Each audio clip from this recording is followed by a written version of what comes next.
Tonight, you're invited to leave the noise of the present behind, to gently drift back in time, to a moment when the stars above seemed just out of reach, but humanity reached anyway. This isn't a tale of conflict, not of power or conquest. It's a quiet retelling of the space race, told not through adrenaline and countdowns, but through reflection, curiosity, and stillness. You may find yourself drifting off to sleep, and that's okay. The stories will wait patiently for you. So take a deep breath, relax your shoulders, let your body unwind, and let's begin where rockets were just dreams and space was still silent. The story of the space race begins long before Kennedy made his pledge, long before Gagarin or Armstrong. It begins in silence, in science fiction, in dusty labs, and in the shadow of a world at war. In the 1930s, visionaries like Hermann Oberth in Germany and Robert Goddard in America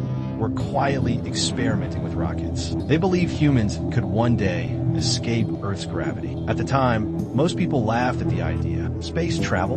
It sounded like fantasy. Goddard launched the first liquid-fueled rocket in 1926 from a snowy field in Massachusetts. It only rose 41 feet, but that small hop would echo through history. He once said, "Every vision is a joke until the first man accomplishes it." But then came World War II, and rockets took on a much darker role. In Germany, engineers developed the V-2 rocket, the world's first long-range guided ballistic missile. It soared over 50 miles high, briefly touching the edge of space before crashing down. Its creator?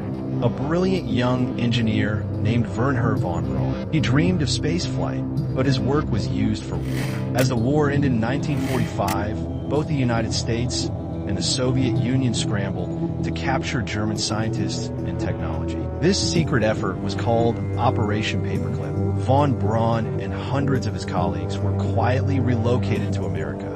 They brought with them the blueprints, experience, and ambition that would one day launch the Saturn V. Meanwhile, in the Soviet Union, another brilliant mind was rising. Sergei Korolev, once imprisoned in Stalin's Gulag, had survived torture, hunger, and isolation. But when released, he became the Soviet Union's chief designer. His identity was kept secret for decades. But behind closed doors, Korolev was building the USSR's path to space. In these quiet beginnings, the seeds were planted. Two superpowers, two secret programs, both born from the same dark technology, both chasing a dream that seemed impossible. Yet, the race had not yet begun. The world was rebuilding. The Cold War was taking shape. And high above it all, the stars waited untouched. It was a calm October evening in 1957. People around the world were going about their lives. Dinner was cooking, radios were playing, children were reading comic books about Martians and ray guns. The space age still lived in stories. But then, from a remote launch site in Kazakhstan, a dull roar broke the silence of the steppes, and the world would never be the same. Sputnik 1, the first man-made object to orbit the Earth, rose gently into the sky on October 4th, 1957. It wasn't flashy. It didn't carry cameras or scientific instruments. It didn't carry a crew, just a simple radio transmitter emitting a steady, pulsing beep. Beep, beep, beep. That sound circled the Earth every 96 minutes. The satellite itself was only 58 centimeters wide, about the size of a beach ball. It weighed 183 pounds and had four long antennae trailing behind it like whiskers. But those tiny beeps, echoing through shortwave radios across the globe, carried the weight, and it was now passing overhead, out of reach, silent except for that eerie cosmic heartbeat. Schools across America introduced new science and math curriculums. Funds were poured into research and development. The U.S. government responded by creating a brand new agency, NASA, the National Aeronautics and Space Administration. The world's skies had changed. The final frontier was no longer science fiction. It had been this far. The Soviet Union didn't stop with one satellite. Just a month later, on November 3rd, 1957, they launched Sputnik 2, this time with a passenger on board. Her name was Laika. She was a stray dog from the streets of Moscow, trained to sit in a capsule, monitored with electrodes, fed through tubes. She would become the first living creature to orbit Earth. Laika's journey wasn't designed to return. There was no recovery plan. She was meant to die in orbit, a hero of Soviet science. And she did. Laika's heartbeat quickened during launch. Her breathing accelerated. But in orbit, she calmed down, curled into her tiny compartment, and quietly drifted into the black. Her story was sad, but her sacrifice proved that life could survive in space. At least for a little while. She paved the way for every astronaut to come. The United States tried to answer back. In December 1957, the U prepared to launch its own satellite, Vanguard TV-3. Television cameras were rolling. Journalists were present. The press called it Flopnik. It was a national embarrassment. But America didn't stop. Just weeks later, in January 1958, the Army, working with von Braun, launched Explorer 1. It wasn't the first, but it was America's beginning. Sputnik's simple beep had changed everything. It had triggered not only a technological race, but a race of ideals. Two superpowers, each trying to prove their way of life was superior, not through war, but through orbit. And the skies above Earth, once quiet, eternal, were now busy. Satellites began to circle. Instruments measured cosmic rays. Cameras photographed the planet from above. But the greatest leap was still to come. A human being, just one, would soon leave the Earth as the Cold War simmered. The space race shifted from machines to people. The quest to reach the stars now had a new focus. Who will be the first to send a human into space?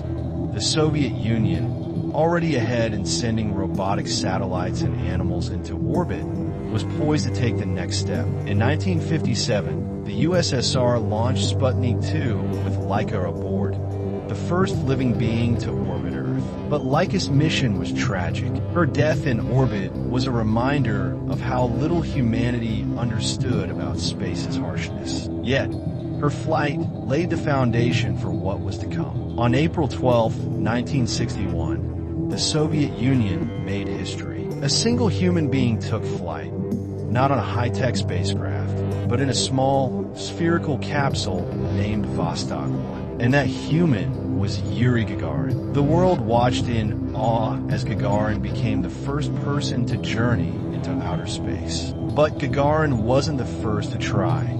There were many. His flight lasted only 108 minutes. He orbited the Earth once. Just one complete trip around the planet.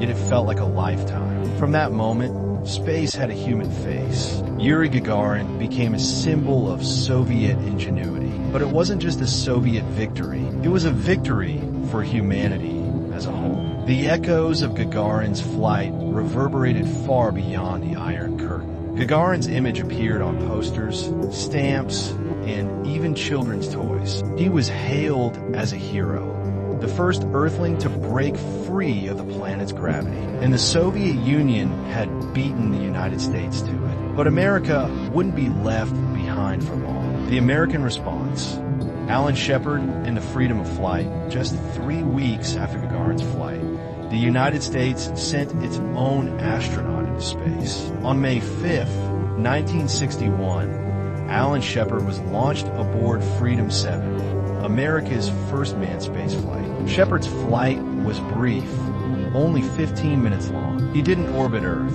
but rather performed a suborbital flight that reached just over 116 miles in space. Shepard's ship didn't complete an orbit. It simply flew straight up and then came straight down. Though much shorter than Gagarin's journey, Shepard's mission proved that America wasn't ready to give up on the race. The United States may have been behind in the space race, but it had shown that its astronauts were just as ready for the challenge. But that was only the beginning. The race to the moon begins. The year was 1961. The space race had now entered its most crucial phase, landing a man on the moon. On May 25th, 1961, President John F. Kennedy delivered a speech that would change the course of history. Kennedy boldly proclaimed, "I believe that this nation should commit itself to achieving the goal." The United States poured resources into NASA's new Apollo program, and the dream of reaching the moon became a national goal. While the Soviets continued to lead the race in human spaceflight, America was catching up. On February 20th, 1962, John Glenn became the first American to orbit Earth. Glenn's mission, Friendship 7, lasted almost 5 hours, during which he orbited the Earth 3 times. His flight wasn't just about speed or technology. It was about proving that the United States could reach the stars as well. America's space program was accelerating, and with each launch, the race to the moon grew more intense. By the mid-1960s, both nations were launching astronauts with increasing frequency. But it wasn't just about reaching higher anymore. It was about reaching further. It was about the moon. The Soviets had their Luna program, sending uncrewed spacecraft to the moon. But the Americans were determined to beat them to the surface. The Apollo program became a massive undertaking. Its goal, to send a human being to the moon and bring them back alive. This chapter was unfolding in silence. Astronauts trained for months, even years. NASA engineers worked day and night to solve the problems of life in space. And while the world held its breath, the foundations for lunar exploration were quietly laid. The 1960s were a time of remarkable progress, but also of intense uncertainty. The space race had become a battle of ideologies, and the entire world was watching, waiting for the next big step. The Soviets had launched the first human into space, and the Americans had sent the first man to orbit the Earth. But now, the goal had grown even bolder, landing on the moon. The journey would require unmatched courage, precision, and a bit of luck. The year was 1969. The world had already watched America and the Soviet Union race to the stars. But it was clear, this wasn't just a race anymore. This was the culmination of the dreams of a generation. Apollo 11 was the mission that would carry humanity to the moon. It was launched on July 16th, 1969 from Kennedy Space Center in Florida. At 9:32 a.m., the world's gaze turned skyward as the Saturn V rocket, the largest, most powerful rocket ever built, roared to life. In the crew capsule were 3 astronauts: Neil Armstrong, the mission commander, Buzz Aldrin, the lunar module pilot, and Michael Collins, the command module pilot. For many, Apollo 11's launch was an intense moment of hope, but for the astronauts aboard, it was simply another day of preparation. They were doing what they had trained for. Their mission was both thrilling and terrifying. But even in the face of such pressure, there was a strange calm, a quiet acceptance that they were about to achieve something humanity had dreamed of for centuries. As Apollo 11 left Earth's atmosphere, the astronauts could look down and see the planet shrinking into the distance. The Earth became a distant blue marble, hanging against the black void. Their journey would take nearly 4 days. On July 20th, 1969, the Apollo 11 spacecraft finally arrived at the moon. The spacecraft entered lunar orbit, and the crew prepared for the most daring and dangerous part of the mission, the lunar landing. Neil Armstrong and Buzz Aldrin climbed into the Eagle, the lunar module that would carry them to the moon's surface. Meanwhile, Michael Collins remained aboard the command module, Columbia, orbiting the moon alone. As the Eagle descended toward the lunar surface, Armstrong and Aldrin communicated with Mission Control in Houston. The tension was palpable, but the astronauts maintained their focus, knowing they were on the verge of something extraordinary. It was a journey fraught with challenges. The moon's surface was pockmarked with craters and rocks, and the lander's computer-guided system was struggling to find a suitable landing site. There was a moment when the descent engine cut off prematurely, and Armstrong had to take manual control. With seconds to spare, Armstrong found a patch of relatively smooth ground, and with a soft thud, Eagle touched down. "Houston, Tranquility Base here. The Eagle has landed." Armstrong's voice was calm, but what he said next would echo throughout history. "That's one small step for a man, one giant leap for mankind. The first steps on the moon for those watching on Earth. It was a moment that felt surreal. Television screens around the world displayed grainy, black and white images of Neil Armstrong stepping out of the lunar module. He placed his left foot on the surface of the moon, and for a moment, it felt like time had frozen. Armstrong's step was slow and deliberate, but it was a giant leap, not just for one man, but for all of humanity. Behind him, Buzz Aldrin followed, and the two astronauts stood side by side in the lunar dust, looking at Earth from 240,000 miles away. The Earth, once so vast and important to humanity, now seemed small, fragile, a pale blue done in the endless black of space. They spent about 2 hours exploring the lunar surface, gathering rock samples, and planting the American flag. But their exploration was quiet, far removed from the hectic pace of Earth's conflicts. For those 2 hours, the moon was calm, and in that stillness, humanity felt as though it had stepped into a new chapter of its history. After their lunar walk, Armstrong and Aldrin returned to the Eagle, leaving their footprints on the moon's surface. Footprints that would remain for millions of years, undisturbed by wind or rain. The Eagle then lifted off from the moon's surface and rejoined Columbia in lunar orbit. Together, the crew made the long journey back to Earth. As they approached Earth, their capsule re-entered the atmosphere, and for a brief moment, it seemed like the heat and pressure would consume them. But just as quickly, the parachutes opened, and the astronauts splashed down in the Pacific Ocean. The mission was a success. Humanity had done it. We had reached the moon. As the astronauts were retrieved from the ocean, they were greeted as heroes. Their safe return was a moment of celebration, but also one of reflection. The moon landing had been a triumph, not just for the United States, but for all of humanity. It was a quiet triumph in the vast, still expanse of space, a reminder that even in the darkest, most silent parts of the universe, human beings can reach out and touch the stars. The moon landing was more than a singular achievement. It was a defining moment in human history.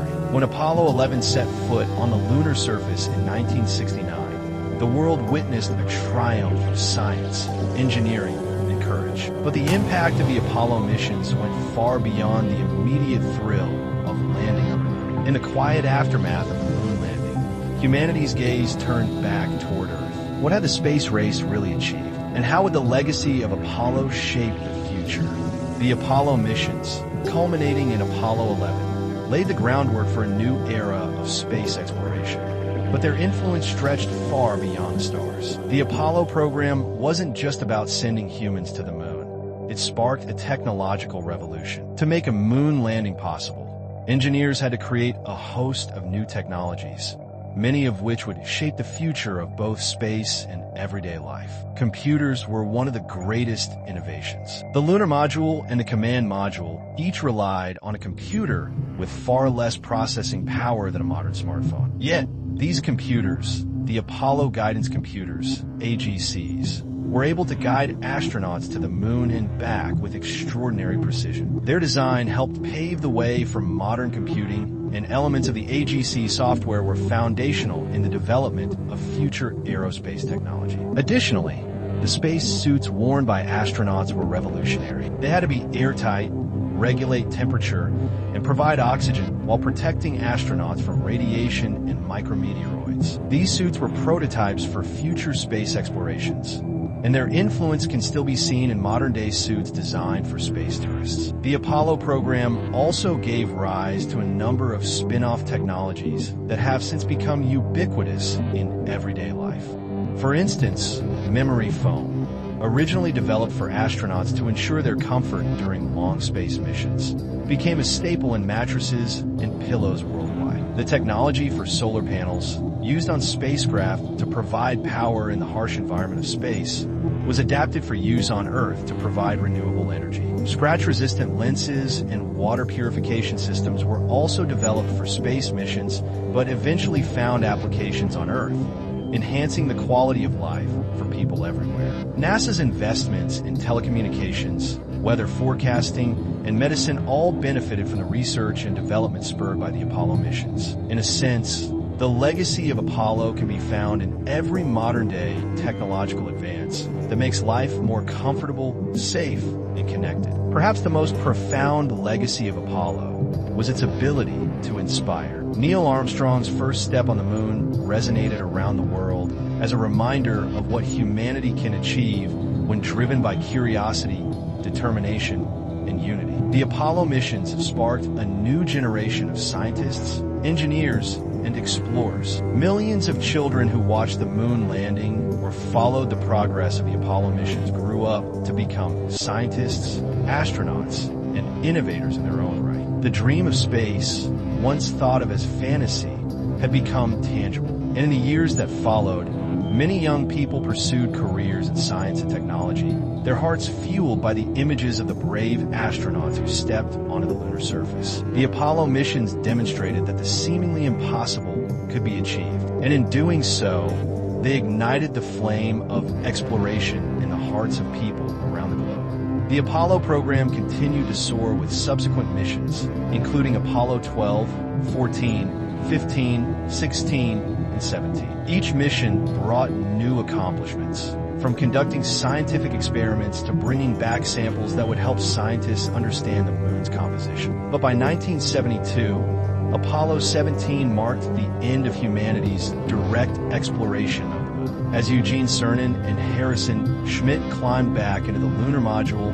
and left the moon behind, it would be the last time humans would set foot on its surface for decades to come. The decision to end the Apollo program was driven by both financial constraints and shifting political priorities. Though the moon had been reached, the focus of space exploration was now turning toward other endeavors, such as the development of the space shuttle and missions to the outer planets. But while the Apollo missions ended, their influence remained. The Apollo program was instrumental in shaping the modern space race, even though it officially ended nearly 50 years ago. Today, space exploration is once again accelerating, with new nations and private companies entering the fray. NASA has shifted its focus to long-term goals like returning to the moon and eventually sending humans to Mars. The Artemis program, which aims to return astronauts to the moon by 2024, is a direct heir to the Apollo missions. In fact, Artemis will carry the lessons of Apollo forward, with new technologies, better safety measures, and an eye on sustainable lunar exploration. At the same time, private companies like SpaceX and Blue Origin are leading a new wave of space exploration, focused on creating a sustainable commercial future in space. Their bold vision of space travel, particularly SpaceX's mission to land humans on Mars, is a natural extension of the pioneering spirit instilled by the Apollo program. The legacy of Apollo is not just in the history books. It's alive in every new rocket launch, in every breakthrough in science, and in the dreams of future explorers who look up at the stars and wonder, what's next?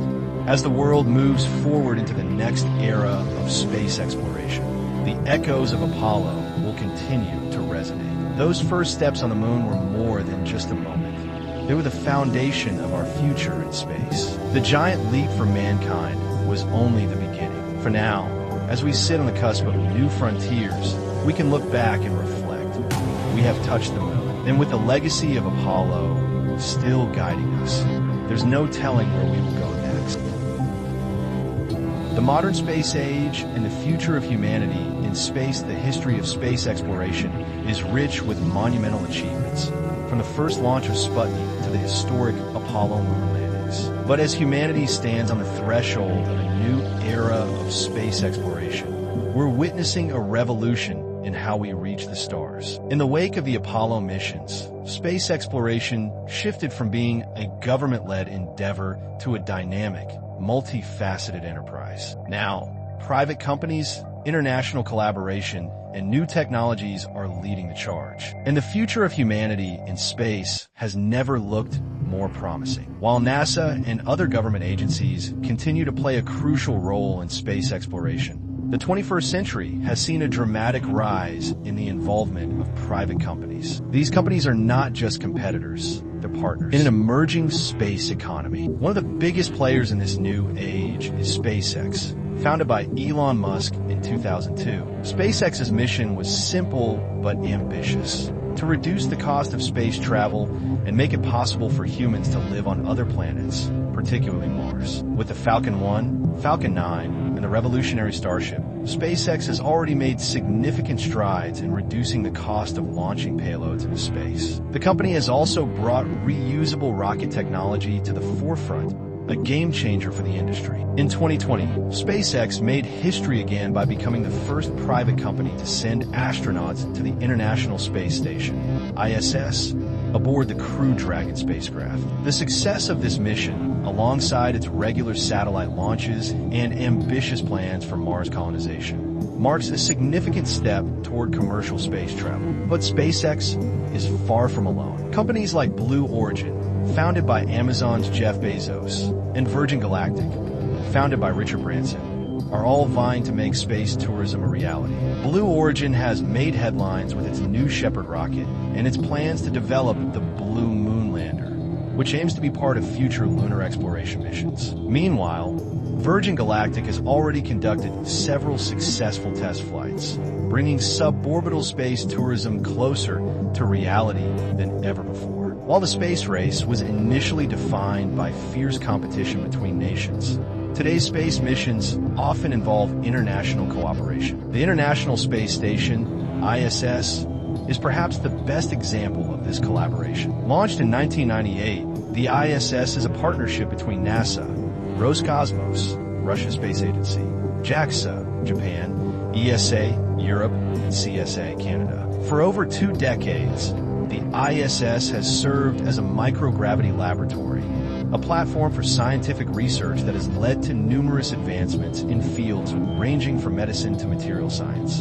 Astronauts aboard the ISS live and work in space for months at a time, conducting experiments that are impossible to replicate on Earth. The research conducted aboard the ISS is not only helping to advance our understanding of space, but also our ability to live and work in space for longer durations, which is crucial for future missions to the Moon, Mars, and beyond. The ISS also plays a vital role in fostering international collaboration, as astronauts from different nations work side by side to advance humanity's scientific knowledge. This partnership sets a powerful precedent for future space exploration efforts, where cooperation could be more critical than ever before. Returning to the Moon. The Artemis program, one of the most exciting developments in modern space exploration, is the Artemis program, NASA's initiative to return humans to the Moon and establish a sustainable presence there. The Artemis mission aims to land astronauts on the lunar South Pole, an area that has never been explored by humans. This region is believed to contain valuable resources,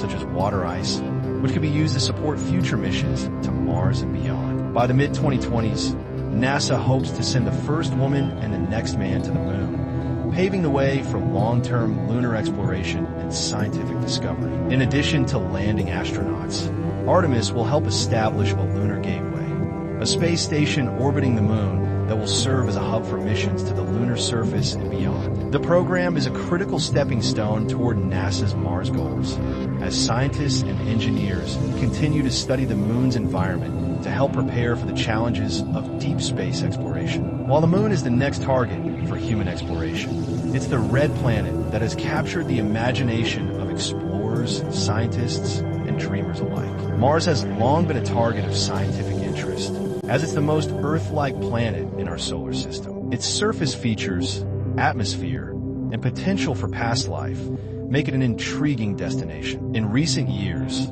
NASA's Perseverance rover has been exploring the Martian surface, sending back vital information about the planet's geology and potential for sustaining life. And with the success of SpaceX's Starship, the dream of sending humans to Mars is getting closer to reality. Elon Musk's goal of establishing a human colony on Mars remains one of the boldest visions for the future of humanity. SpaceX aims to use Starship to transport people and cargo to Mars, potentially within the next decade. But getting to Mars is just the first step. Living on Mars will require significant advances in technology, from life support systems and energy generation to food production and radiation protection. However, the success of Apollo, combined with the advancements of private companies, suggests that the dream of Mars colonization is becoming more feasible every day. The space economy, a new frontier. One of the most exciting aspects of modern space exploration is the emergence of a thriving space economy. Space is no longer just a domain for governments.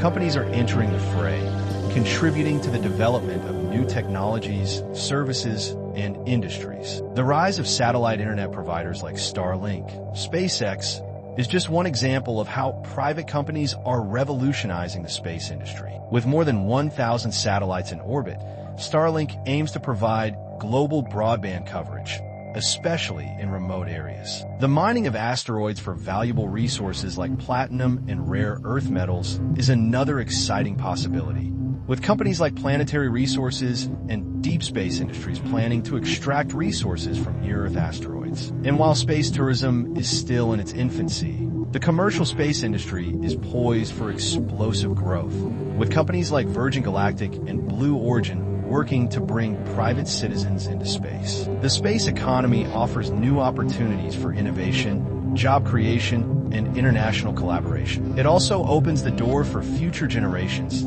to participate in humanity's journey to the stars. As humanity continues to reach for the stars, the potential for the future seems limitless. With the combined efforts of government agencies and private companies, the next chapter of space exploration is already being written. Perhaps one day, humans will no longer just visit space. They will live and thrive there. The moon, Mars, and beyond will no longer be distant dreams. They will be the new frontier. As we stand at the beginning of this new era, we can only wonder, what will the next great leap for mankind look like? As we look ahead to the next century, the question of space is no longer just about exploration. It's about survival and expansion. With the rapid advancements in space technology, humanity stands at the threshold of creating permanent, sustainable communities beyond Earth. The dream of space settlements, interplanetary colonies, and perhaps even interstellar travel has shifted from fantasy to possibility. In the quiet vastness of space, the human race has already taken its first steps. Now, it is preparing to take its first giant leap toward becoming a multi-planetary species. One of the most profound challenges of the coming decades will be the construction of space settlements, habitats where humans can live and work for extended periods beyond Earth. The idea of building homes in space is not new. In the 1980s, NASA and various other organizations had conceptualized space stations where astronauts could live for long durations. Today, the ISS serves as a prototype of this vision. But what if we could extend this vision into permanent space settlements? Space habitats could be constructed in orbit around Earth or even on the Moon, using local resources like lunar soil, regolith, to build structures. 3D printing could allow for the creation of complex, durable buildings, while solar energy could provide power to these communities. Some designs for space stations, such as the O'Neill cylinder, even suggest the possibility of rotating space habitats that simulate gravity through centrifugal force. These settlements would serve as research hubs, technology centers, or even tourism destinations. But more importantly, they could be the first steps in establishing human civilization beyond the confines of Earth. Before humanity sets its sights on Mars, the Moon will likely serve as a stepping stone, a proving ground for interplanetary colonization. NASA's Artemis program aims to establish a sustainable human presence on the Moon by the mid-2020s. Building a permanent base on the Moon would allow us to test the technologies, life support systems, and agricultural techniques necessary for survival on other planets. The lunar base would also be a critical platform for space resource mining, which could include extracting water ice from permanently shadowed craters or harvesting rare minerals from the lunar surface. With water ice potentially serving as the key to sustainable lunar settlements, it could be turned into oxygen, hydrogen, and even drinking water. The Moon could be a vital outpost in humanity's voyage to Mars and the gateway to stars. The red, dusty world of Mars has long been considered the most viable candidate for human colonization. NASA's current goal is to send astronauts to Mars in the 2030s, while SpaceX hopes to transport the first human settlers even sooner, using its next-generation Starship spacecraft. The challenges of settling on Mars are daunting, though. Its thin atmosphere, extreme temperatures, and a lack of liquid water on the surface make it a difficult place to survive. However, with the right technology and resources, Mars can be made habitable. Some ideas for colonizing Mars include terraforming the planet, an ambitious process that would involve warming the atmosphere, creating a breathable environment, and possibly even introducing plants and other organisms. Other proposals suggest the construction of domed cities that could provide a controlled environment for human life while shielding settlers from radiation and harsh weather. The key to making a Mars colony viable will be in self-sufficiency. Once established, humans will need to be able to produce their own food, oxygen, and energy. The lessons learned on the moon will be crucial in making this possible, and bioregenerative life support systems, which mimic Earth's ecosystems, will play a vital role. If successful, a human presence on Mars could not only be a stepping stone for further exploration, but could also serve as a safeguard for the survival of the human race. While the moon and Mars have dominated the conversation about humanity's future in space, the asteroid belt offers another incredible opportunity: space mining. The asteroid belt between Mars and Jupiter contains billions of asteroids, many of which are rich in valuable resources like platinum, gold, iron, and rare earth metals. Some estimates suggest that a single asteroid could contain more wealth than the entire global economy.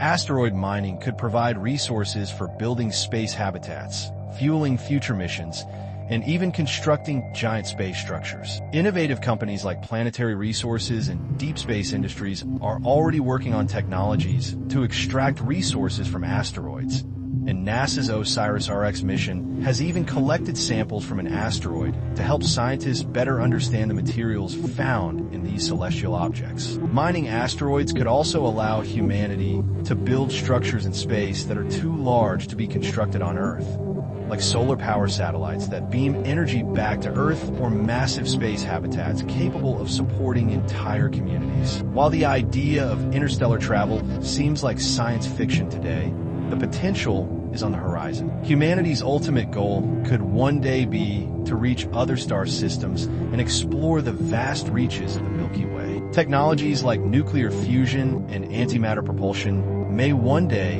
enable spacecraft to travel at a fraction of the speed of light, opening the door to exploration beyond our own solar system. Projects like the Breakthrough Starshot Initiative are already testing ideas for sending probes to nearby stars like Alpha Centauri, with the possibility of sending humans following in the distant future. Interstellar travel remains an enormous challenge, but the pursuit of this dream will push the limits of human ingenuity, expanding our understanding of space and our place in it. In the end, the question is no longer if humanity will live in space, but when. As technology evolves and our understanding of the universe deepens, we will undoubtedly push further and further into the cosmos, with the dream of one day becoming an interplanetary and even interstellar species. We may one day look back at Earth, our small blue planet, and marvel at how far we've come, from the first steps on the moon to cities on Mars, and perhaps even to the stars themselves. Humanity has always had a deep-seated need to explore,